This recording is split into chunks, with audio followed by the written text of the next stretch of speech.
I want to address some things that came up from the video I did about stepchildren, and just even the other videos I've done about what happens when someone passes away. And some of what I am going to say is going to really make some of you angry, and that's okay. But this is my opinion, and it's also from years of experience of working with different families. So the first thing I want to say is your parents don't owe you anything. They gave you life, and if you get nothing when they die, oh well. Everything that they own is theirs, that they purchased and that they had from their lifetime. If they decide to leave you things, that's awesome. But they don't owe you anything.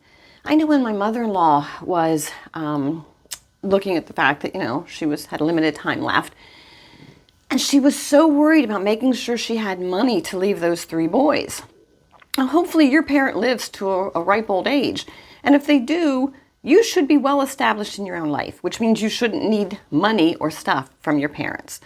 So I told her at the time, she was so afraid to spend any money. I said, Mom, buy what you want. Your money is yours, and you need to buy what you need. I said, first of all, 2 of your sons are going to, piss it away in a heartbeat. And the other son that I was married to at the time, I said, doesn't need your money.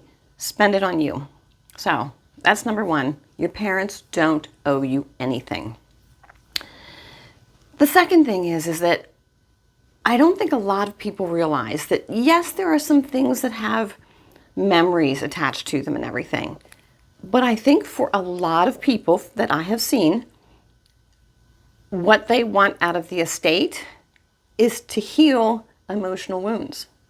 Whether it's the parents were divorced and there is a lot of emotional residue from that, and whether or not the parents got married again, and who hurt who, and a lot of times it has to do with the fact that there is maybe a parent that you're not talking to, or that you feel a sibling got more attention or more love than you do.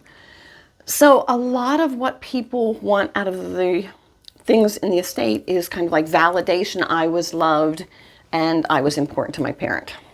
And you're not going to get that from stuff. The third thing I want to point out to you is that I've been in so many homes downsizing people that when we get to the basement, there are boxes stuck back in a corner, and we open them up, and they're usually moldy and gross.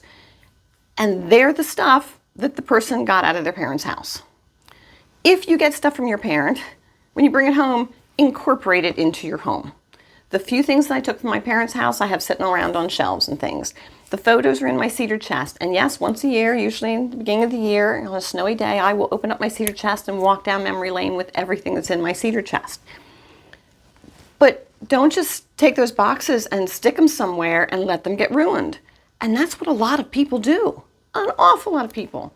I can tell you my brother went and got clear plastic tubs, big plastic tubs, for the stuff he took out of Mom and Dad's house, because he told me, he says, I'm not going to let this stuff get ruined.